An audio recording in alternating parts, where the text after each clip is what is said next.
Oficialmente, boa noite a todos. Meu nome é Douglas Guardiola. Vocês já devem estar vendo lá as aulas, né?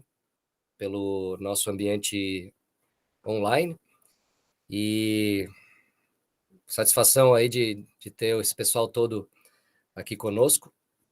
Hoje, na nossa webconferência aí de manutenção de aeronáutica, na matéria de conhecimentos básicos de aeronaves, né? Então, todos aqui são aspirantes à nova profissão, alguns talvez já trabalhem na área, já conheçam bastante de aviação, estão aí aprimorando os conhecimentos. Muito legal. Tudo certo com o áudio, tudo certo com a apresentação? Alguém pode me dar o feedback aí? Positivo, Tudo certo. professor. Positivo. Uma vez eu dei 1 hora de aula aqui e o meu computador tinha dado offline, a internet tinha parado, eu fiquei 1 hora falando e eu volto e meia, vou incomodar vocês aí, tá? Acontece. Eu não tô conseguindo deixar a janelinha aqui para ver as mensagens.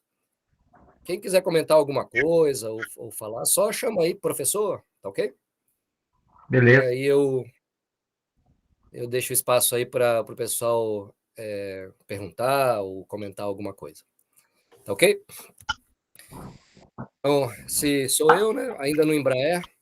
Até o ano passado eu fui comandante do Embraer, lá na Azul Linhas Aéreas. Em janeiro desse ano eu comecei o Ground School do A320, do Airbus, e chequei em abril, então estou aí com quase 300 horas já de Airbus, de A320 no comando.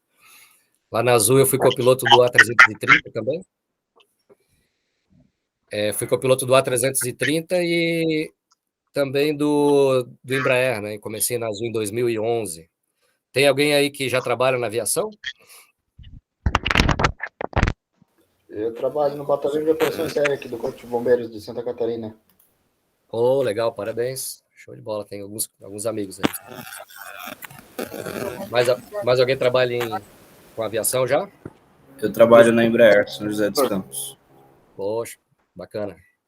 Tem um Trabalho amigo que na foi para lá Manave agora, Aviação, né? quando a gente de Paraguai, Embraer, os Catamac. Tocantins. Oh, legal, Tocantins. Eu sou mecânico. Bacana. Pessoal com uma experiência boa aí já, então. Legal, pessoal. Nós temos 1 hora aí para dar conta da nossa revisão, né? Então, vamos dar o desconto aí do nosso atraso. A gente vai até 9h10, pelo menos. E vida de aeronauta é corrida, então eu só estou com hoje de folga, tenho um compromisso depois. Não consigo me estender muito, apesar de que é um assunto que eu falaria aqui 3 horas, né? Mas a gente pelo menos desconta aí os 10 minutos que a gente começou. Como é que eu formulei essa nossa revisão? Professor, só um pouquinho. Oi. Fale. Pediu pro Eduardo só ligar um pouco o microfone dele aí, que está interferindo aqui na sua. Ah, tá. Quem tiver com o microfone aberto, por gentileza, fecha. E só se for perguntar alguma coisa ou adicionar alguma coisa, abre. Porque senão fica o som vazando aí para o restante dos participantes. Tá ok? Bacana, pessoal. Se eu mostrar um aviãozinho aqui para vocês, vocês conseguem ver aí na janela? Aqui Ou é só negativo, professor, tá tudo preto.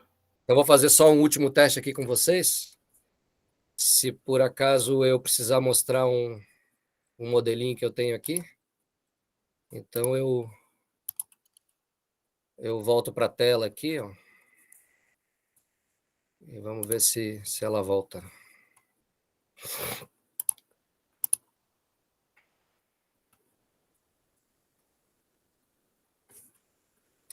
32 participantes, hein? Agora estou vendo aqui, ó.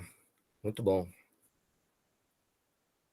Aldo Silva Molina, Alessandro, Arnaldo, Arthur Martins, Bill Clinton. Bill Clinton tá aí. Manuel, Carlos, Charles Vidal, Eduardo, Mais um pessoal bom aí, show de bola. Muito legal. Deixa eu ver aqui. É a primeira vez que eu estou dando aula com essa plataforma, a gente usava uma outra plataforma antes. Por isso, eu peço desculpa aí para vocês.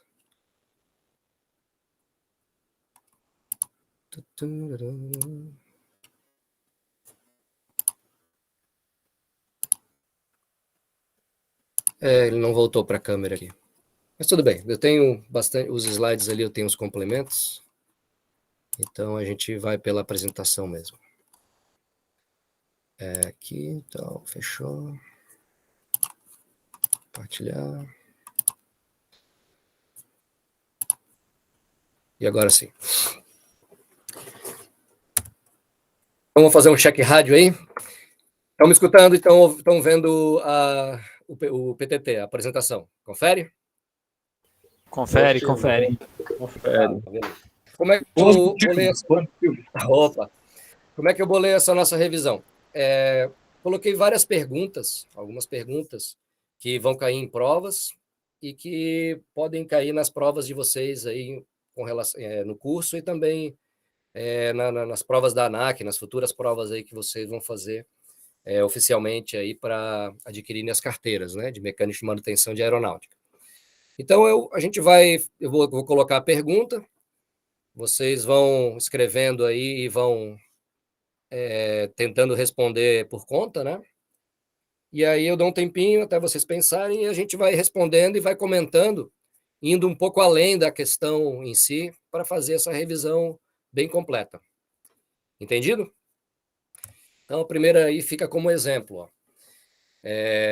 Tudo na ordem cronológica ali da matéria. Um corpo que está mergulhado na atmosfera estará sujeito a qual tipo de pressão? A qual pressão? A estática, nula, dinâmica ou constante?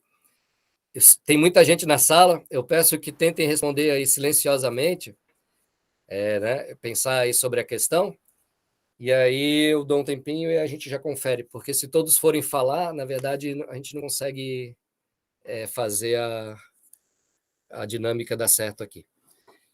Então, você já deve estar pensando na questão. Então, um corpo que está mergulhado na atmosfera estará sujeito a qual tipo de pressão? Estática, nula, dinâmica ou constante? Então, acertou quem pensou aí na alfa, a pressão estática, que nada mais é do que a pressão atmosférica, né, gente?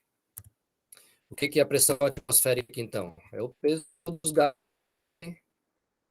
na atmosfera, né? Todos os gases aí, oxigênio, nitrogênio e outros gases. Então, isso está relacionado também com a pressão, né? Que esses gases exercem sobre a Terra. E a pressão na aviação é importante, né? Nós lá na aeronave precisamos colocar a pressão reduzida ao nível do mar sempre nos nossos programas lá de performance para nos fornecer ali as velocidades de decolagem, se está dentro dos limites. Quanto maior a pressão, a gente tem mais performance, né? Porque maior pressão, a gente tem mais molécula, mais ar passando pela aeronave e a gente consegue aumentar a nossa performance. E o que a pressão atmosférica está... como é que ela funciona? Eu coloco ali a pilha de livro, uma vez deram esse exemplo e eu achei muito legal. Quando a gente coloca a mão embaixo, o livro ali, na parte de baixo, a gente vai ter uma pressão em cima da nossa mão, né? Uma força em cima da nossa mão. E à medida que a gente vai colocando as mãos entre os livros acima, e essa pressão na nossa mão vai diminuindo. Obviamente que é a mesma coisa com a pressão atmosférica. À medida que a gente vai aumentando a distância do terreno, né, da superfície, a pressão vai diminuindo. E os gases vão ficando mais rarefeitos. Vocês já devem ter notado já escutado essa expressão, o ar rarefeito.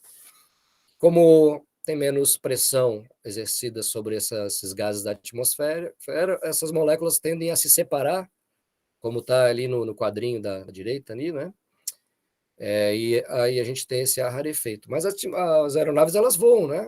40 mil pés, 35 mil pés, né? 10 quilômetros da superfície, 12 quilômetros da superfície. Lá o ar é rarefeito e a gente precisa de uma maior velocidade, né, nesse ar rarefeito para conseguir as forças aerodinâmicas para sustentar no ar.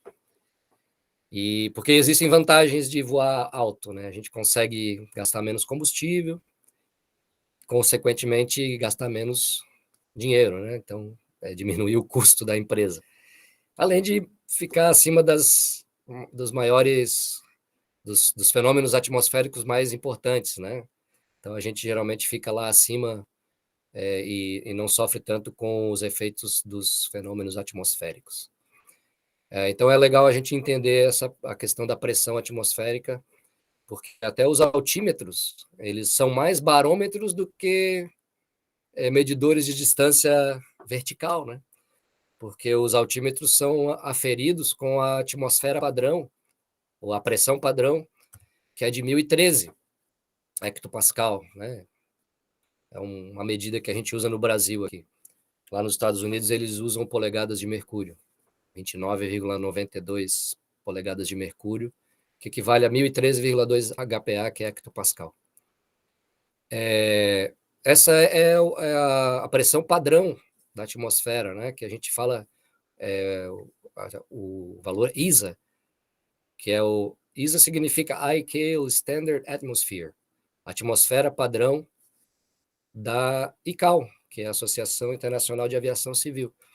Então, determinou-se esses valores, né, de pressão e densidade e temperatura ao nível do mar, e a partir desses valores a gente faz as aferições dos equipamentos que lidam com pressão. No caso, o altímetro, ele mede altitude, ou seja, ele nos dá indicação em variação da pressão.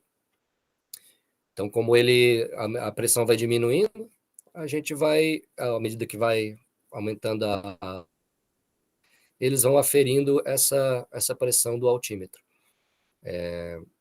Ao nível do mar, ela é aferida a 1013. Só que nem sempre está 1013 ao nível do mar, né? Então, por isso que há um ajuste de altímetro quando a gente vai voar, até a altitude de transição. Todo mundo embaixo aqui voa com a altitude reduzida ao nível do mar, né? Então, por exemplo, agora, atualmente, deixa eu dar uma olhadinha aqui qual é a altitude. Eu estou em Florianópolis, ver aqui qual é a pressão no aeroporto de Florianópolis. Eu tenho aqui, ó, a pressão em Florianópolis atualmente vai ser interessante falar isso para vocês, porque já... 1002 hectopascal. Tá? 11 hectopascais abaixo da pressão padrão. Então, a pressão está baixa. Por quê? A gente está aqui numa situação pré-frontal, está se aproximando uma frente fria daqui de Florianópolis, e a pressão tende a baixar. E vai ser, pelo jeito que está essa diferença aí, essa frente fria vem rasgando. E vem mesmo, está com bastante vento aqui na meteorologia, probabilidade de chuva. Legal, gente? Alguém tem alguma pergunta sobre pressão atmosférica? Sim, professor, é exatamente isso que eu ia tirar uma dúvida. Por exemplo, Claro. o ajuste de altímetro, ele está relacionado com a temperatura? Sei lá, eu estou voando no nível 2 ou no 0, ou sei lá, acima, 380, a pressão atmosférica no ajuste vai estar, sei lá, 1020, 1019. Isso varia de acordo com a temperatura? A temperatura, ela influencia na densidade e na pressão, sim. Tá? Quanto menor a temperatura, é inversamente proporcional, né? Maior a pressão. Então, vai variando com a temperatura também, mas a questão da pressão tem a ver mais com o ar rarefeito, com essa questão de nós termos menos pressão devido a menos força, devido às moléculas de ar estarem mais separadas à altitude, nas altitudes, como está escrito aqui nessa figura azul aí. Ali ele pegou uma coluna de ar, né? E vocês podem ver que as moléculas de ar ali embaixo, na superfície, estão bem juntas, ou seja, com maior pressão, porque tem mais moléculas empurrando com a gravidade elas para a superfície.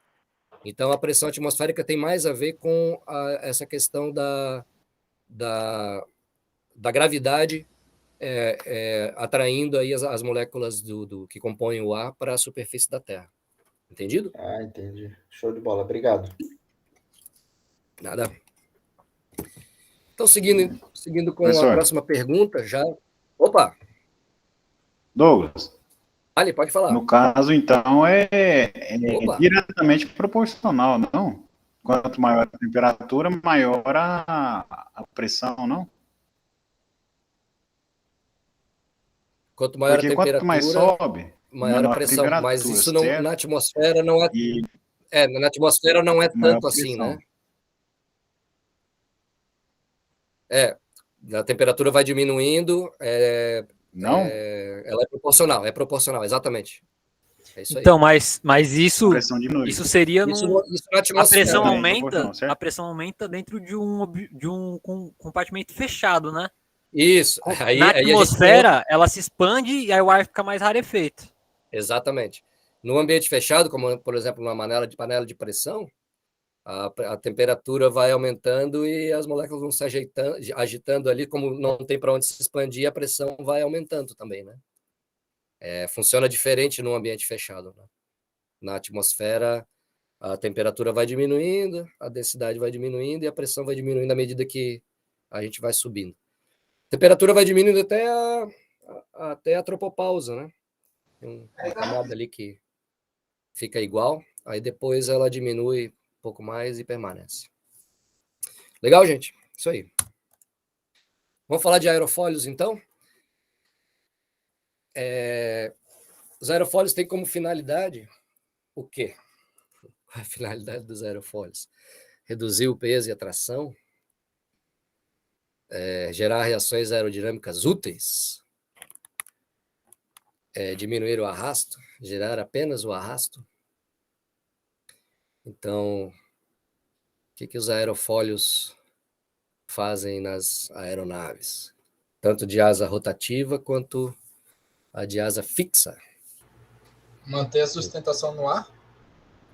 Mantém a sustentação, mas com relação às questões ali, os itens da questão. Gerar reações aerodinâmicas úteis. Gerar reações Afirmo. nas úteis. Corretamente, é isso aí. Então, ele é diferente de uma superfície aerodinâmica, né? Uma superfície aerodinâmica é aquela que tem pouca resistência ao avanço. As superfícies arredondadas são superfícies aerodinâmicas, né? Ou em forma de gota, tem menos arrasto, menos resistência ao avanço. Agora, aerofólios são superfícies que geram alguma reação útil.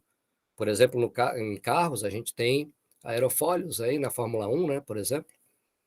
Só que ele é colocado ao inverso, ao contrário da asa do avião, para que a roda de trás fique realmente sentada no asfalto para gerar mais tração ali com a roda, né? Agora, no avião, é essa figura aí, ó. É a chave da nossa aerodinâmica aqui dessa parte da matéria. Nós temos aí o ar passando pelo extradorso, né, que é a parte de cima da asa, fazendo essa curvatura, e temos o ar passando por baixo da asa, pelo intradorso. É importante saber esses nomes, tá? Extradorso, intradorso, bordo de ataque, que é a parte da frente da asa, bordo de fuga, que é a parte de trás, e a raiz da asa. Esses nomes são importantes, principalmente para os mecânicos, né, de manutenção aeronáutica. O que acontece com o ar que passa pelo extradorso, pela parte de cima do aerofólio, no caso de uma asa de um avião, ou de um helicóptero no rotor? Esse ar ele vai sofrer uma diminuição, né, da área que ele passa com a atmosfera. E aí é um fenômeno aí quando acontece essa diminuição da área da passagem de um fluido, que a pressão dinâmica aumenta, ou seja, a velocidade da passagem do ar, a pressão dinâmica de movimento, ela aumenta, e a pressão estática diminui, somente onde há essa diminuição da passagem de ar. Se a pressão diminui só em cima, ali no extradorso, e continua a mesma embaixo, vai ter um diferencial de pressão, né? A pressão da parte de baixo da asa, do intradorso da asa, vai ser maior do que a do extradorso. E aí vai gerar a nossa famosa sustentação, justamente por isso. Então, ali na flechinha, a gente tem a passagem do ar com a diminuição da área, por onde ele está passando, aumentando a pressão dinâmica e diminuindo a pressão estática, a pressão atmosférica, gerando um diferencial de pressão com mais pressão embaixo e menos pressão em cima. Há uma sustentação, uma força que vai levantar essa asa para cima e toda a fuselagem junto, né? Então, só para explicar um pouquinho melhor essa questão da passagem do fluido, né? A gente pode explicar aí pelo princípio de Bernoulli, que ele comprovou aí através desse tubo de Venturi, que tem muita utilidade na mecânica, né? Tanto de carro quanto da aeronáutica. Ele comprovou aí através de anemômetros, né? De medidores de pressão,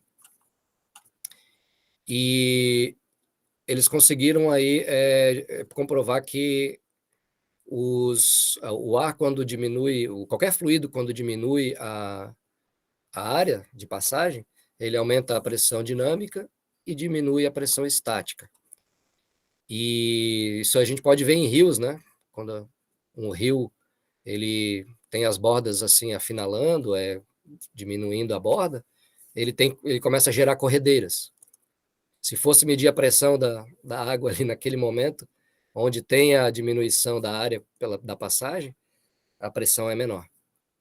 A gente conseguiria ver isso também quando a gente tampa a pontinha da mangueira e aí diminui a passagem do fluido, da água, no caso, né, da mangueira.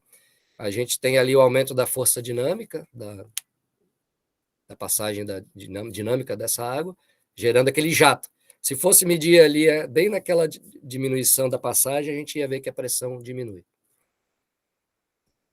Então, esse é o princípio todo da geração de sustentação das asas, né, dos aerofólios que compõem aí as aeronaves, tanto de asa rotativa quanto de asa fixa. Bacana? Então, mais uma de aerofólio aqui, para vocês. No aerofólio de aeronaves, os filetes de ar passam com maior velocidade no intradorso, extradorso, bordo de ataque ou no bordo de fuga? Falamos sobre isso aí nos últimos 5 minutos, né? Nem vou perder tempo, extradorso, na parte de cima. Então, ela passa com maior velocidade na parte de cima, no extradorso, e diminui a pressão atmosférica, a pressão estática somente no extradorso, aí gerando a sustentação. Alguém tem alguma dúvida ou quer comentar alguma coisa dessa parte?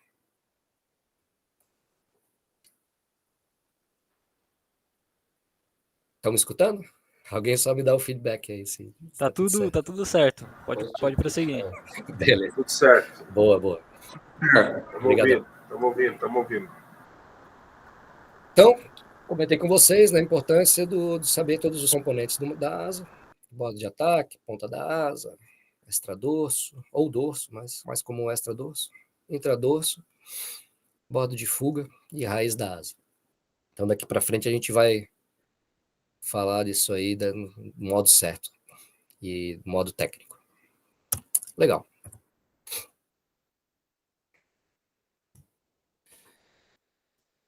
Vamos da parte estrutural aí, né, do nosso aerofólio. Qual é o elemento que dá o formato ao aerofólio ou a uma asa e dá apoio ao revestimento? É uma longarina, é uma nervura, é um tirante ou estás? Já que eu só Longarina. consigo... Longarina. Nervura. Quem mais arrisca? Nervura, quem Longarina mais é, arrisca? é onde a asa é sustentada pela fuselagem. Nervura é o que dá o formato. Opa, quem dá mais? Então, quem pensou em nervura aí, com certeza Carne. acertou. A nervura é nervosa, é isso aí. Aquela que dá o formato. Então, ali a gente vê a composição, né, de uma asa. As longarinas são esses sustentadores, né, que passam aí pelas nervuras e ficam longitudinalmente lá, ligando a asa, a raiz da asa. São essas Professor, longarinas.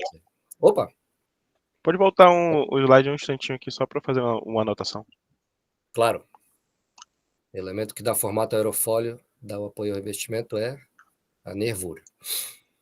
Então, longarina não pode ser, Obrigado. porque a longarina, ela, na verdade, só dá uma sustância, são aquelas varetas, né, são aqueles filetes ali com material bem resistente que dá a sustentação ali e a força para aguentar todos os impactos, todas as forças aerodinâmicas. Tirante existe, mas é um dos nomes aí dos styles, na verdade, que são os suportes, são umas estruturas assim que vai suportar a asa, que ajudam a suportar, mas são estruturas externas. Algumas aeronaves possuem esses styles ou tirantes, como Serão, o Cessna 152. professor, é tipo os montantes da asa?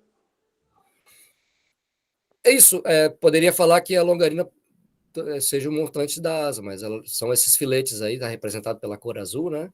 Que vão dar fazer a parte, aguentar a parte estrutural aí da asa. E aí, junto com o revestimento também. Assim como a fuselagem, né? Existem alguns tipos de revestimento que ajudam a sustentar as forças aerodinâmicas, eles ajudam a aumentar a força dessa asa. Alguns não, né? A gente sabe que tem asa aí que é revestido por tela, por lona, algumas aeronaves até um material plástico também, né? Mas essas aeronaves seriam de pequeno porte, né? De Pequeno telas. porte, Não tem como a gente voar lá acima, 40 e 1.000 pés, 35 mil pés, com a velocidade que voa com esse tipo de revestimento, né?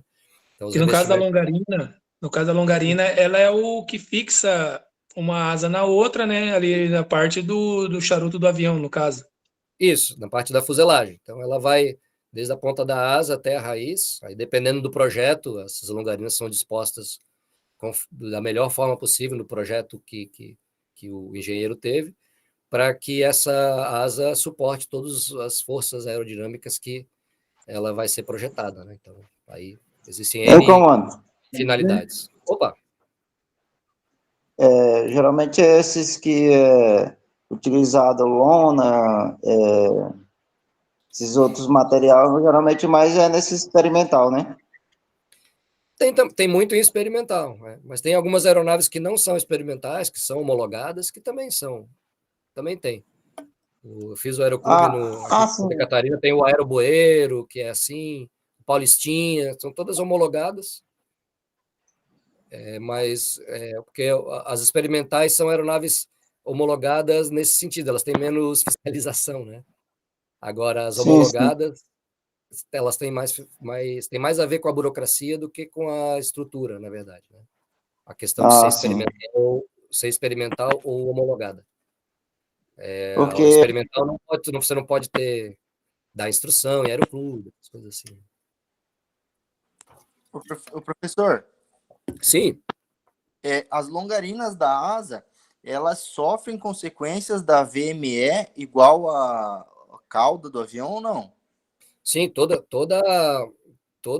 a composição da asa aí vai contribuir ou vai sofrer todas as forças aerodinâmicas, né? Então são estruturas, são componentes estruturais que vão estar ligados aí às questões aerodinâmicas. Então a VNE, com certeza, a velocidade máxima, né, que essa aeronave pode comportar, vai ser o resultado de um conjunto de forças compondo aí as longarinas, o revestimento e as nervuras. Notem que as nervuras ali têm aquele famoso formato de gota dos aerofólios, né? Então, é importante esse formato de gota para nos dar essa diferença de pressão e gerar sustentação. Então, falando de sustentação, olha só, e já entrando no assunto forças que atuam numa aeronave em voo, pensem sobre essa pergunta aí. Para que um corpo se mantenha em movimento com velocidade constante e nivelado, então sem variação de velocidade e nivelado, é necessário que as forças que atuam sobre esse corpo, né, vamos pensar numa aeronave, sejam como? Sejam diferentes, se anulem, tenham o mesmo sentido, tenham a mesma direção. Alguém falou diferentes, quem ainda menos? A força de tração tem que ser maior que a força de arrasto. Isso. Se a força de tração for maior que a de arrasto, a aeronave vai acelerar, né? Então vai ter variação de velocidade. Se uma força é maior do que a outra, uma vai suplantar a outra, né? Então, mais tração e menos arrasto, a aeronave vai ter mais velocidade. Vai ter uma aceleração ali. Quem dá mais? Seria a letra A, então para que essa aeronave ou esse corpo se mantenha nivelado e com velocidade constante, as forças que atuam sobre ela precisam se anular. Olha só. Então a gente tem aqui a sustentação e a gravidade, não é? Se essa aeronave está gerando mais sustentação do que a força da gravidade, ela vai aumentar a altitude, né? Ela vai subir. Pode falar. Consegue voltar um pouquinho só para mim printar a tela lá? Ah, tá. Vai lá. Aqui. Aí. Show de bola. Fechou? Nada. Então, olha só, gente. Então, a gente tem aqui a sustentação que se opõe à gravidade, né? Se eu tenho mais sustentação, esse aerofólio está gerando mais sustentação do que a força da gravidade, ela vai subir.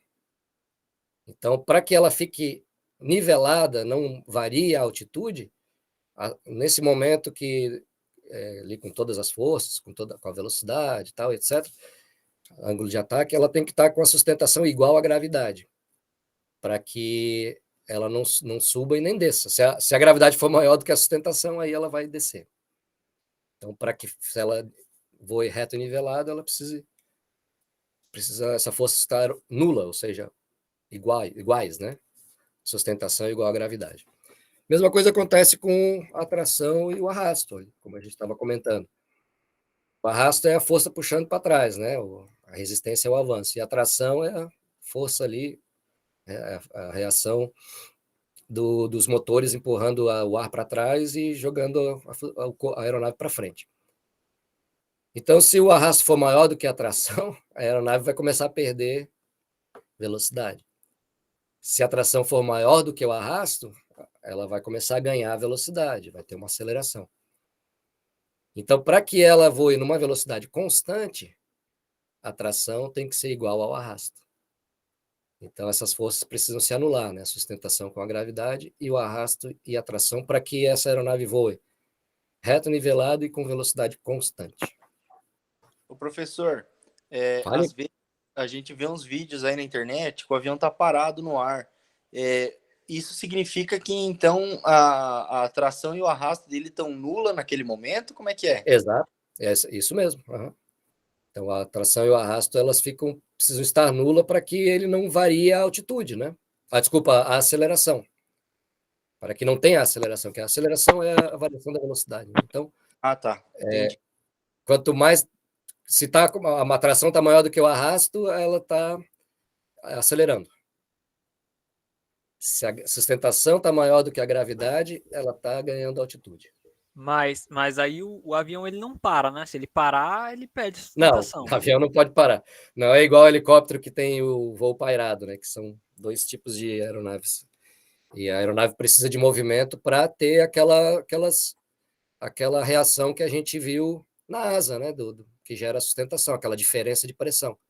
Então, a aeronave depende de velocidade para que as forças aerodinâmicas aconteçam. A gente vai falar um pouquinho mais sobre stall daqui a pouquinho. Professor, quando o helicóptero ele está pairando assim também. Então quer dizer que está anulando as forças da Também mesma está forma? anulando as forças. O helicóptero é bem parecido com essa figura. A gente vai, na próxima revisão, aí, na próxima web, a gente vai falar sobre asa rotativa e vai ter um slide mostrando as forças atuando no corpo. É bem no helicóptero. É bem parecido com isso aí. Beleza. Legal? Então, olha só. Ainda sobre esse assunto, né, forças que atuam na aeronave, tem a ver, a gente fala muito sobre stall, né, que vem do inglês stall, escrito diferente, né, S-T-A-L-L, que é atolar, em inglês, pode ser uma das traduções. Mas para nós, stall, ele aqui especificamente, ele é perder sustentação, né? Então, eu já meio que respondi a questão. Então, o que é o stall? Momento de máxima sustentação do avião, momento de desaceleração brusca produzindo queda do avião, situação de pequeno ângulo de ataque e reduzida sustentação, situação na qual a asa perde totalmente a sustentação. Então, essa está bem óbvia. É a D, né? Então, situação na qual a aeronave perde totalmente a sustentação. Então, vamos falar um pouquinho sobre esses ângulos aí que são importantes para a aviação. Olha só. A gente tem esse ângulo de ataque, que é o ângulo entre a corda. A corda é a linha imaginária ali entre o bordo de fuga, né, a pontinha de trás da asa, com o bordo de ataque. Esse se chama corda. Então, o prolongamento da corda ali está fazendo um ângulo com o vento relativo, com aquela flecha grande ali. Então, esse é o ângulo de ataque, é o ângulo entre o prolongamento da corda do aerofólio com o vento rotativo. Desculpa, o vento relativo. Então, é bem fácil de perceber que quanto maior o ângulo de ataque, mais sustentação, porque mais aumenta a curvatura, aquela curvatura do aerofólio no extradorso. Então, aumentando o ângulo de ataque, né, aumentando o pitch, levantando o nariz da aeronave e, consequentemente, levantando esses aerofólios, né, aumentando o ângulo de ataque, vai gerando mais sustentação. Só que não concordo que aumentando o ângulo de ataque vai aumentando o arrasto também, porque vai ter mais área ali de superfície contra o vento relativo, e também vai chegar uma hora em que esse ângulo de ataque vai ser tal que o ar ele vai passar direto e não vai gerar sustentação, que é a famosa camada limite, é quando se perde a sustentação devido ao aumento do ângulo de ataque. Então, por isso que cada aeronave ela tem um pitch, né, um ângulo do nariz ali que ele pode levantar, que ela ainda consegue gerar sustentação.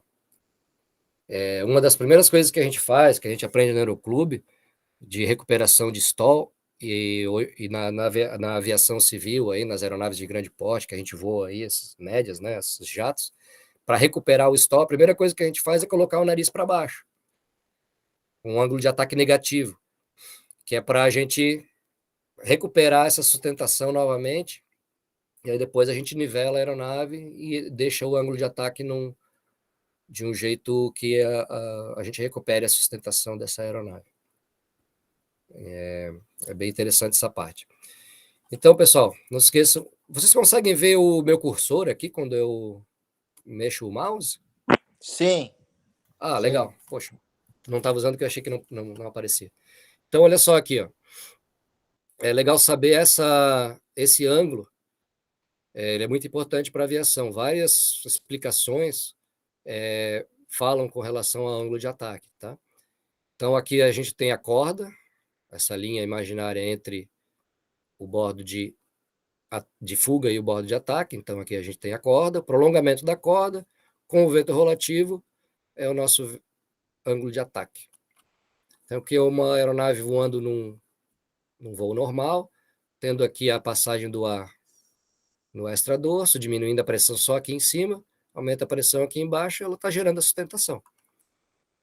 A hora que ela começa a aumentar aí o ângulo de ataque, né, subir o nariz da aeronave, aumentar o ângulo de ataque aqui no aerofólio, ele vai aumentando a sustentação, poxa, legal, né? A gente pensa no momento, mas vai aumentando o arrasto junto até o momento de máxima sustentação. Existe esse ângulo de máxima sustentação, que é o ângulo de stall. No ângulo de stall, a aeronave não está estolando ainda. Ela está com a máxima sustentação, um pouquinho que ele levanta o nariz, que aumenta o ângulo de ataque, ele começa a estolar. Então, toda aeronave tem um ângulo de stall, que é um ângulo máximo de ataque que ela pode suportar para gerar sustentação. Legal? Alguma dúvida com relação a isso aqui? A gente tem outros ângulos, tá? Parece muito, professor, pegando a altitude, né, na hora da decolagem, assim, por exemplo, né? A altitude influencia, né, também nisso aí, por causa daquela questão do ar rarefeito. É mais fácil de estolar em altitude do que em baixa altitude. Eu tenho mais ar, né, passando pela asa e gerando mais sustentação mais fácil. Lá em cima a gente precisa de uma velocidade maior, e se você aumentar o ângulo de ataque, você vai gerar mais arrasto e não vai conseguir aquela velocidade, e o ar rarefeito vai fazer com que com menos ângulo de ataque você estole.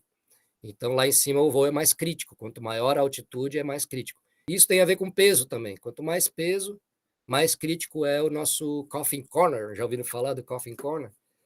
É a velocidade que a gente estola de asa, ou a gente estola de alta velocidade, que a velocidade é tanta que ele não consegue gerar as forças aerodinâmicas. Esse é o coffin corner. É a curva do caixão.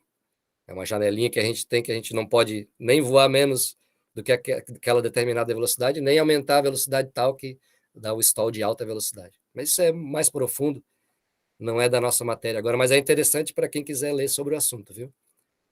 Coffin corner. Eu escrevo para vocês ali. O que é a camada limite, então? É o ponto que é um descolamento do fluxo de ar no aerofólio. Aquela questão que eu falei para vocês, que quando a gente vai aumentando o ângulo de ataque aqui, vai aumentando aqui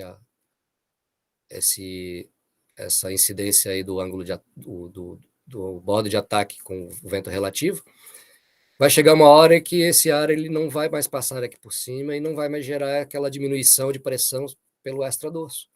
E aí não vai mais gerar sustentação. Então a camada limite é esse descolamento do ar devido ao aumento do ângulo de ataque. Bacana? Alguém quer comentar alguma coisa? Podemos seguir? Vamos embora. Estão me escutando ainda aí, né, gente? Sim. De vez em quando alguém fala alguma coisa aí para eu não ficar falando sozinho aqui. Obrigado. Vamos agora mudar de assunto, falar sobre a superfície de comando. Então, muito importante isso aí para a nossa manutenção. A gente tem que estar sempre fazendo os cheques, né? O pessoal de manutenção, toda vez que chega uma aeronave, faz um cheque em volta da aeronave, e os pilotos também, toda parada, a gente faz lá um cheque em volta da aeronave, e uma das coisas que a gente vê são as superfícies de comando, né? Além de outras coisas. Então, as superfícies de comando são classificadas em quais tipos? Estáticas, de primárias e secundárias, dinâmicas ou paradas? Sempre tem uma bem ridícula. Né? Alguém quer arriscar aí? Primárias e secundárias. Primária e secundária.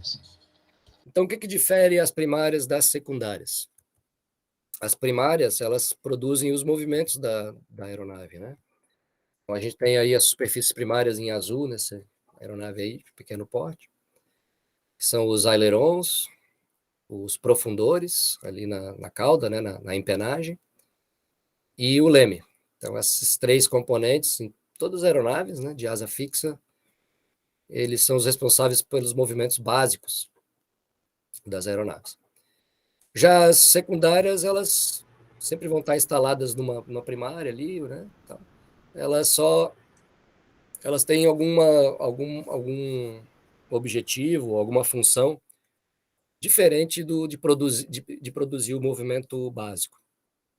Então, vamos falar de cada uma delas ali. Professor? Oi. Isso aí que é Isso aí que é superfície de comando? Então, as superfícies de comando são as superfícies primárias.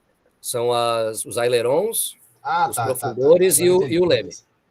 Tá? Então, as Beleza. superfícies primárias são os comandos. Os comandos Fechou. primários, né? Os comandos de voo. O professor, Legal. Pode falar. ali na superfície secundária, ela Uhum. serve o básico, o princípio dela ali é fazer com que o manche fique aliviado ali? Isso. Uma das superfícies secundárias são os trims, né? São ali os compensadores. Então, existe compensador do aileron, compensador do profundor e compensador do leme, como pode ver ali. Mas a gente considera secundária também os flaps, os spoilers. São todos os componentes ali que, de alguma forma, não estão envolvidos nos movimentos primários, mas que, de alguma forma, ou ajudam a aliviar as tensões, como você falou ali, como é o caso do compensador, os compensadores, ou eles servem para alguma outra função. No caso dos flaps, aumentar a sustentação, e no caso dos spoilers, aumentar o arrasto. Vamos ver cada uma agora. Cada uma aqui, olha só. O estabilizador também, né? Então, o estabilizador está lá. Ó. A gente tem o estabilizador, mas ele é fixo, né? Então, o estabilizador ele é só um componente aerodinâmico, ele que ajuda na estabilidade da aeronave. Ele não é uma superfície de comando, porque ele não se move, né? Essa é a diferença do estabilizador para o profundor. Existem aeronaves que toda essa parte aqui movimenta. Então, ele é estabilizador e profundor junto. Mas, na maioria das aeronaves, a gente tem o estabilizador, que é fixo, aqui em azulzinho, e tem o profundor que se movimenta. Então, primárias, profundores, ailerons, instalados aí nas pontas das asas, na parte no bordo de fuga, e eles têm movimentos contrários um do outro. E aqui o leme. A gente tem, fazendo parte aqui dessa parte de trás da aeronave, leme e estabilizador vertical, que é fixo. O leme só se movimenta aqui atrás. E aqui o profundor com o estabilizador horizontal. A gente fala que é superfície de comando aquelas que se movimentam. Tá ok? E as secundárias?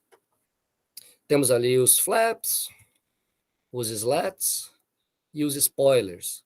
E como estava também na outra figura ali, os compensadores. Também são secundárias.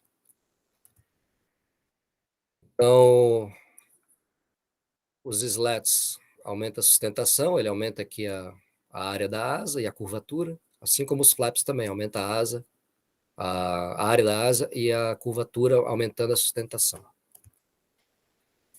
Então, vamos lá. A gente vai continuar falando sobre isso. Conjunto de estabilizadores e superfície... Pode voltar a imagem só um pouquinho, professor, por favor. Voltar. Tá aqui. Ô, professor, o senhor consegue habilitar o ponteiro a laser ali para facilitar a visualização quando o senhor está demonstrando? Ponteiro a laser? Deixa eu ver se eu sei fazer isso. É botão direito no mouse. Cadê aqui? Mais de ponteiro. Tá aqui. Laser. Fica mais fácil assim? É, vermelho, porque o mouse branco... Oh, valeu pela dica, hein? Legal. Sempre aprendendo, hein? Já foi aqui, professor. Obrigado aí. Tá bom. O mouse, ele fica ruim de ver, né? Agora sim, eu tô me sentindo do século XXI, ó. Tenho ponteiro a laser. Conjunto de estabilizadores e superfícies de comando da cauda. Chama-se o quê? Esse conjunto. Eu acho que eu até falei para você já ali. Então, esse conjunto aqui, ó, de profundores, estabilizadores e leme. Como se chama? Empenagem, revestimento, fuselagem ou cone de cauda? Então, fica fácil aí por eliminação, né, que a empenagem é a única correta. Então, daqui para frente, como vocês estão virando técnicos, né, vocês já podem conversar um com o outro. Ah, determinada peça, determinada seção fica lá na empenagem da aeronave. Isso. Quem é da aviação vai entender que é a parte de trás aqui da aeronave. Então, a empenagem é esse conjunto aí de estabilizadores verticais e horizontais, profundores e leme. Bacana. Então, aqui mais uns exemplos para vocês, ó, falando aí de superfícies secundárias, que são também, né, os slats e os flaps. Notem que os slats eles ficam aqui no bordo de ataque dos aerofólios. E existem alguns slats fixos, como é o caso dessa aeronave pequena aqui. O fabricante ele fez essa aeronave para pousar em beirada de rio, né, em margem de rio e cachoeira. Não sei se vocês já viram algum filme assim, algum vídeo. E ele, para diminuir aqui a envergadura da asa, né, o comprimento de ponta a ponta da asa, ele optou por colocar slats fixos e continuar gerando sustentação necessária para essa aeronave. Então, esses slats aqui é para diminuir a envergadura dessa asa. Mas existem slats móveis, como é o caso de aeronaves maiores, né? Como é o caso do Airbus, como é o caso do Embraer, do Boeing também. Quando a gente vai dando lá os dentes de flap, ele vai aumentando aqui até um certo ponto o bordo de ataque, né? E uns slats aqui. E, na verdade, esse fixo aqui, eles não são slats, são slots. Slats se movimentam e slots são fixos. E ali os flaps, que também servem para pouso e decolagem. A gente sempre, né, na aviação de grande porte, e em alguns casos na aviação de pequeno porte também, a gente usa os slats e flaps para que a gente consiga a sustentação necessária dentro do espaço que a gente tem para decolar, né, no caso de uma pista. Então, obviamente, uma pista mais curta, a gente precisa de mais flap. Esses dias aí deu um incidente no Santos Dumont, lá no Rio de Janeiro. A pista lá é bem curta. E geralmente se decola lá do Rio de Janeiro, né, do Santos Dumont, com bastante. Com flap 3, no caso do Embraer e do Airbus, e do Boeing também. E um camarada da Gol lá, os pilotos, eles, por algum erro ali de checklist, eles decolaram com flap 1 do Santos Dumont. Quase que eles não conseguem decolar. Ele rodou a aeronave lá na zebra oposta, né, aquelas zebrinhas, e foi lambendo ali a superfície da água e conseguiu aí a sustentação, porque ele estava sem a sustentação necessária para caber na pista.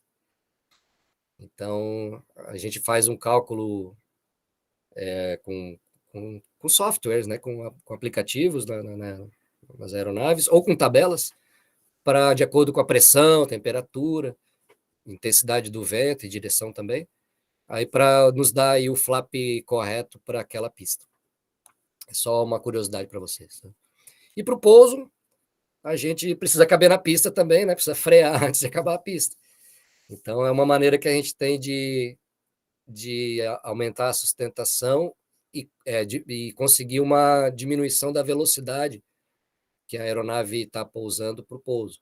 Também a gente roda lá nas tabelas ou roda no aplicativo, de acordo com a pressão, temperatura e especificamente o comprimento da pista, ele vai nos dar lá a melhor configuração e se a gente cabe nessa pista. Então, é bem interessante. O peso, ele influencia muito nessa questão aí.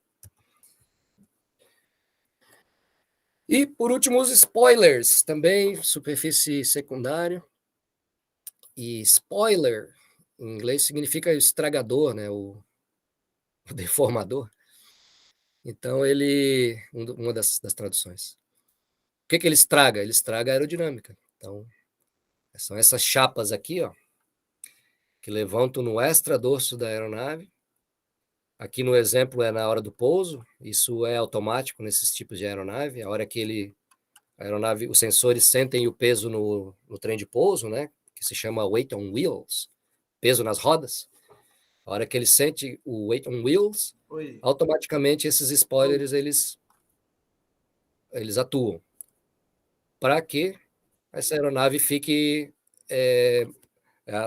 fique sentada no chão mesmo, né, na superfície ali na pista, para que os freios sejam melhores atuados, né?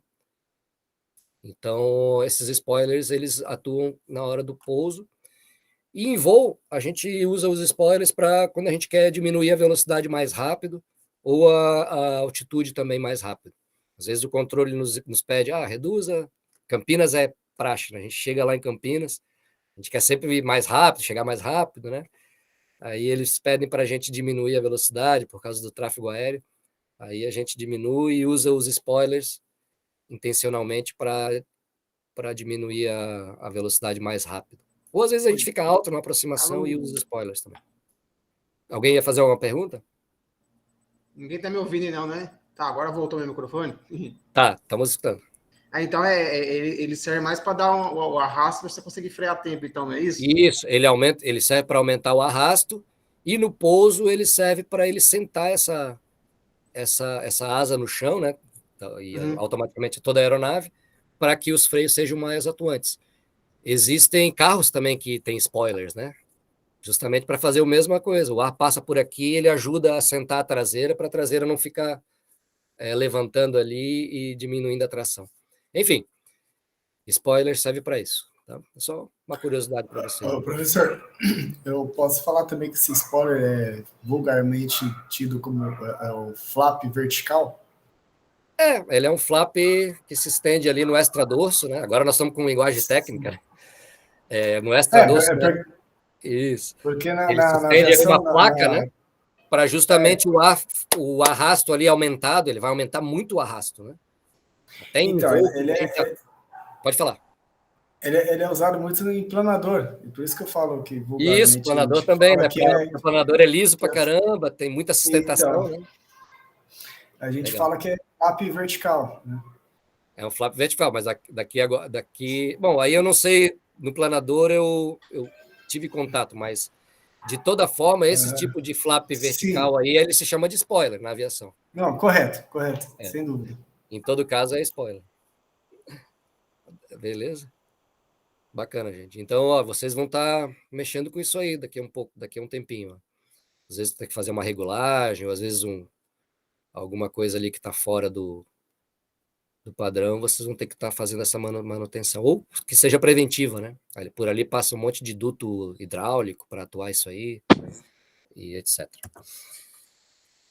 Curiosidade também, ó, existem alguns spoilers que são localizados aqui no extradorso e eles atuam em voo para ajudar o aileron a atuar. São geralmente aeronaves muito grandes, só o aileron lá em cima, em altitude, ele às vezes não daria conta de fazer a rolagem, né, da aeronave. E aí os spoilers ajudam um pouquinho, levanta um pouquinho o spoiler e ajuda um esforço ali aerodinâmico. Então, já falando sobre isso, falei de rolagem ali no slide anterior, vamos agora para a última parte aí do nosso encontro, falando sobre os movimentos da aeronave em si, né? Todos os movimentos aí que ela é capaz de fazer. De todas as aeronaves. Falando aí com relação à rolagem. A superfície de comando do avião que comanda os movimentos de rolagem, qual é? É o flap? O aileron. Beleza. Então, vocês já estão safos já, olha isso aí. Então, o aileron ele vai fazer a rolagem. Aqui nessa figura, a gente tem... Pode voltar só um pouquinho, só para printar. Voltando. Opa. Pois eu quero direito autoral. $10. Não, tá livre aí, por favor, tá livre aí para quem quiser tirar foto. Tá pega. É isso aí. Então tá lá. Nós temos aí esses 3 eixos imaginários que na hora da fabricação eles vão fazer a medição e vão determinar a interseção deles, por onde eles passam aqui, né? Eles não existem, né, fisicamente, são imaginários. Então nós temos aqui o eixo vertical, o eixo longitudinal e o eixo transversal ou lateral. Então, é em torno desses eixos é que a aeronave vai fazer todos os movimentos que ela faz. É como se tivesse uma vareta aqui transpassando aqui essa aeronave, ó, entre esses eixos, e aí a gente consegue visualizar os movimentos. Então, se a gente tivesse uma aeronave de brinquedo e colocasse uma vareta aqui, passando pelo cockpit aqui até o final, o único movimento que ia dar para fazer com essa aeronave era para cá e para cá, né? Que é o movimento de guinada, que é em torno do eixo vertical. Então, é o movimento do nariz para os lados, ó. É o movimento da aeronave para o lado. Então, o único movimento que dá para fazer em torno do eixo vertical é a guinada. Já o eixo longitudinal, que é esse aqui, se a gente passasse aqui uma vareta, né, desde aqui da cauda da aeronave, do cone de cauda, até o nariz da aeronave, o único movimento que ia dar para fazer é esse aqui, que é o que vocês acabaram de falar ali, ó, que é a rolagem, eixo longitudinal. O movimento em torno do eixo longitudinal é a rolagem. E aí, esse último eixo, o eixo transversal lateral, se a gente colocasse ali uma vareta da ponta da asa até a outra, o único movimento que ia dar para fazer com essa aeronave é o nariz para cima e para baixo aqui, né? Ou a cauda para cima e para baixo, tanto faz. Que é o movimento de arfagem. Então, é importante ligar nessa fase que vocês estão, tá? Para as provas e para toda a vida de vocês, o movimento e o eixo que ele se movimenta em torno. Então, a guinada é o movimento em torno do eixo vertical. A rolagem é o movimento em torno do eixo longitudinal. E a arfagem é o movimento em torno do eixo lateral. Alguém ia falar alguma coisa? No caso desse arfagem aí, seria os profundores, né? Tanto na decolagem quanto no pouso. Exatamente. Então, a cada movimento existe um comando, né? Um comando que a gente tem que dar. O que comanda a arfagem? É o movimento, que é o eixo lateral, né? O que comanda a arfagem é o movimento do manche para frente e para trás. E qual é a superfície de comando que movimenta quando eu coloco o manche para frente e para trás? Os profundores, como o colega acabou de falar. Profundores. Então, o profundor que sobe, o nariz que desce, né? O ar vai bater aqui em cima e vai fazer o nariz, não, a cauda desce, né? E assim por diante. Agora, qual é a superfície de comando responsável pela guinada em torno do eixo vertical? Qual é a superfície que vai movimentar o nariz lateralmente aqui, ó? O leme de direção. Aqui, ó. O leme. O leme é o responsável pela guinada. E qual é a superfície responsável pela rolagem? Os alerons. Os alerons. Está aqui, ó. Então, esse alerão vai subir, o ar vai bater aqui, vai fazer essa asa descer. Esse alerão subiu, o de lá desceu, vai bater embaixo ali nele e vai fazer essa asa subir. Então, os alerons eles têm movimentos contrários. Só que, uma dúvida. No caso do em voo, os alerons e o leme, eles são meio que interligados na questão do manche, né? Sim, porque o movimento que vai fazer com que os alerons se movimentem é o movimento lateral do manche. Então, o movimento lateral do manche vai movimentar os alerons. O movimento para frente e para trás do manche vai fazer com que os profundores se movimentem. Eu digo assim, na questão de voo, os manches do aileron e do leme, ele é meio que interligado na questão da direção do avião. O aileron e leme? Não, porque o leme quem comanda são os pedais. Os pedais lá na frente do piloto é que mexe o leme, nos pés. Lá o pedal ele tem a parte de cima que é o freio e a parte de baixo que é o pedal. Então, o leme é o pedal. Agora, o aileron e os profundores, eles são comandados pelo manche. Sim. Para frente e para trás, eu estou mexendo só o profundor. Se eu coloco ele meio assim na diagonal, ele está mexendo aileron e profundor junto. Então, nesse sentido, eles são eles têm... Interligados. Eles atuam. Não é que eles sejam ligados. Os cabos, se for cabo, né? Agora tem outras tecnologias, mas se for cabo, os cabos são diferentes, são independentes. Mas eles Sim, são que no só caso, ligados, no caso da eles aviação, são ligados no manche. no caso da aviação agrícola, se eu não me engano, ele tem alguns cabos que na hora que faz esse leva o manche lateralmente assim na questão do voo, não no solo, né? Ele atua junto. Eu posso estar errado também. Se você colocar só lateralmente, exatamente lateral, vai mexer só os ailerons.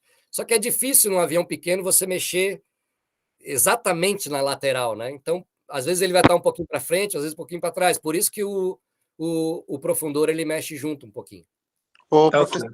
Entendido. Entendeu? Mas assim, a princípio, o movimento para frente e para trás é profundor, movimento de arfagem, e o movimento lateral do manche é o movimento de rolagem pelos ailerons. Ô, professor. Oi. Eu entendi a pergunta do colega ali, do Hudson, que hoje eu mexi num Bonanza na oficina lá, e quando você está lá dentro do avião... Ah, tá. Entendi. Se você dá aileron, por exemplo, para a esquerda, ele tenta compensar com o leme junto, entendeu? É que o Bonanza ele tem a empenagem V, né? Isso, então eu acho que é mais... Aí é interligado. Essa é uma exceção. Então pode ter algum projeto que sim, como é o caso do Bonanza. Ah, então beleza. Mas, assim, normalmente eles são independentes.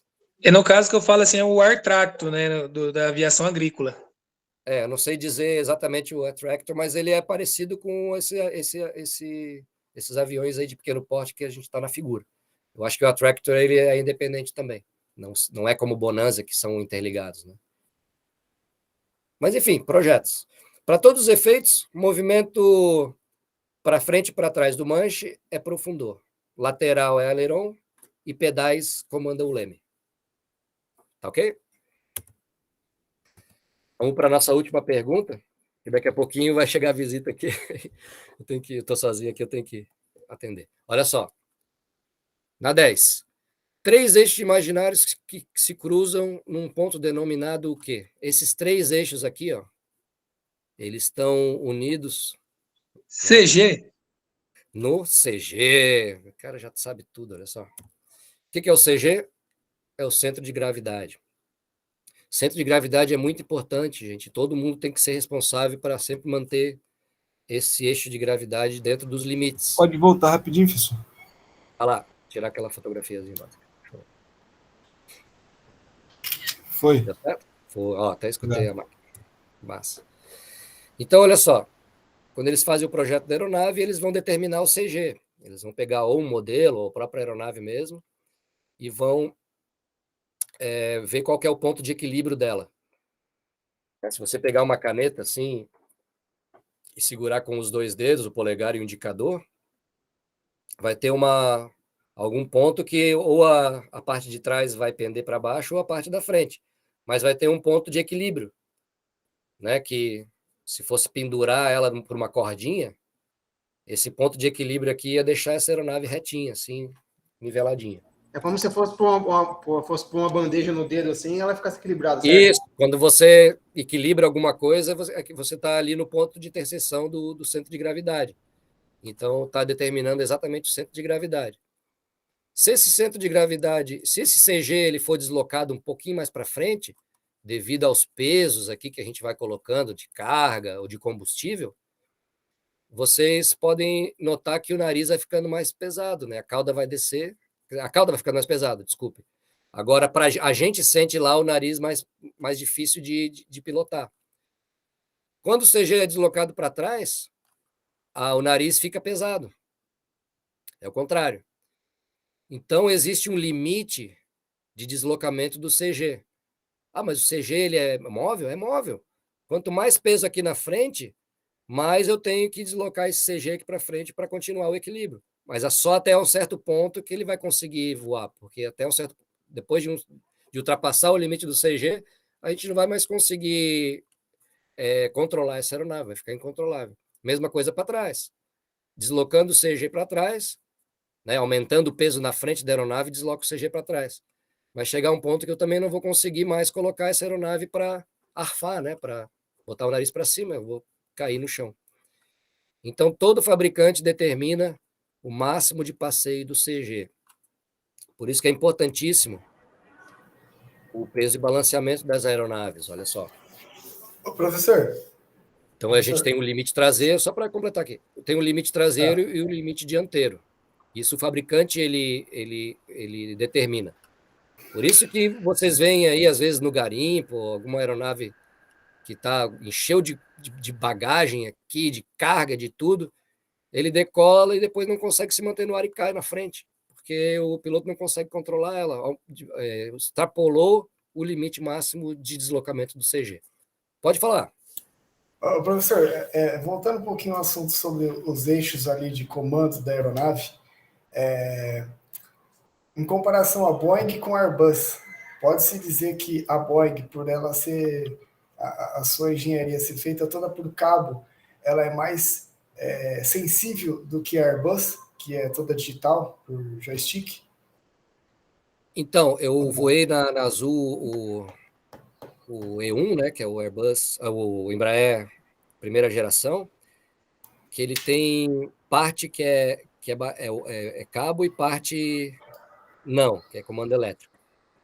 Certo. E esses que têm comando elétrico, eles acabam colocando ali uma sensação artificial de cabo, porque o cabo ele está diretamente ali ligado no comando e, claro, com alguma atuação hidráulica para a gente poder conseguir movimentar aquela superfície, né?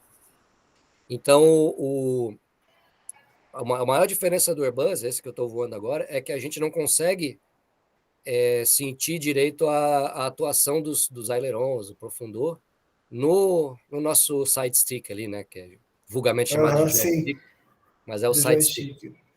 Ele é totalmente... A gente comanda o piloto automático ali. E no Boeing, ele realmente comanda a superfície. O Embraer, ele é uma junção dos dois. Ele faz ali uma sensibilidade artificial para que a gente sinta o manche mexendo ali na superfície e tal. É uma junção dos dois. Legal. Mas geralmente tem essa diferença. Por isso que quem parte de Boeing para Airbus tem uma certa dificuldade, porque a lógica de comando ali é diferente. Vamos se dizer assim, é mais tesão voar Boeing do que Airbus, né? Porque você sente mais o avião na... aí depende, mas eu sinto tesão também no Airbus. É outro tipo de pilotagem, é legal também, não é ruim, não. Sim, legal, valeu. Não é ruim, não, mas, assim, para quem gosta da aviação mais raiz, mas tudo, realmente sentir o avião é melhor. Então, voltando aqui para o peso balanceamento, só curiosidade para vocês, a gente tem, quando a gente coloca faz o carregamento da aeronave, a gente precisa ter pessoal especializado para isso, que são os despachantes de voo, né? Eles que vão determinar, de acordo com os limites da aeronave, quanto de peso vai nos porões dianteiros, quanto de peso vai no porão traseiro, para que a gente fique dentro dos limites aceitáveis aí do voo. Isso é determinado por eles e o Loadmaster, né, que é o responsável pelo carregamento, desculpa, é que vai exercer essa função aí. Na aviação de pequeno porte, quem for aí de fazer manutenção de aeroclube ou até mesmo voar esses aviões, é o piloto que é responsável pelo CG. Então, o fabricante vai estar lá no manual, pode 90 quilos no porãozinho dianteiro, 90 quilos no dianteiro e 90 quilos no traseiro. É mais ou menos assim, dando um exemplo. Se eu colocar 110 aqui, eu já vou estar comprometendo o CG. Se eu colocar 150 aqui, ou a diferença for muito grande, eu já vou estar comprometendo. Então, o piloto tem que ser responsável por isso. Quando forem voar num aviãozinho pequeno com muita carga, vejam se está dentro do limite, tá? Perguntem para o piloto. E é isso por hoje, pessoal. Eu agradeço a atenção de vocês. Eu vou dar uma estudada aqui nesse novo sistema eu acho legal que vocês me vejam. Tem um aviãozinho aqui que eu dou exemplos e tal. E não consigo fazer isso aqui. Ô, professor, Pode falar. só para finalizar, uma pergunta de curioso mesmo. A gente aqui trabalha com um avião pequeno aí, até de médio porte, que seria o King 350. A gente tem uma pista aqui de asfaltada de 1.800 metros. Seria possível um dia um Embraer, um Airbus, um Boeing fazer um pouso em emergência numa pista dessa ou não? Olha, o Santos Dumont tem 1.300 metros. Caramba! Então, por distância, até conseguiria, mas não é só a distância da pista que influencia, Pura, né? o tipo de estrutura da pista, o tipo de pavimento, Entendi. que a gente chama de PCN. Então, com certeza, um Boeing ou algum desses, ou Airbus que fosse, até conseguiria fazer uma emergência. É melhor do que uma pista assim, do que um mato, né? Mas com certeza ia afundar no pavimento e talvez seja mais catastrófico ainda, né? Porque aí vai estar numa superfície mais dura. Também. Mas então tá bom, professor. Obrigado pela aula de hoje. Vocês não estão conseguindo me ver ainda não, né? Não, tudo escuro. Não.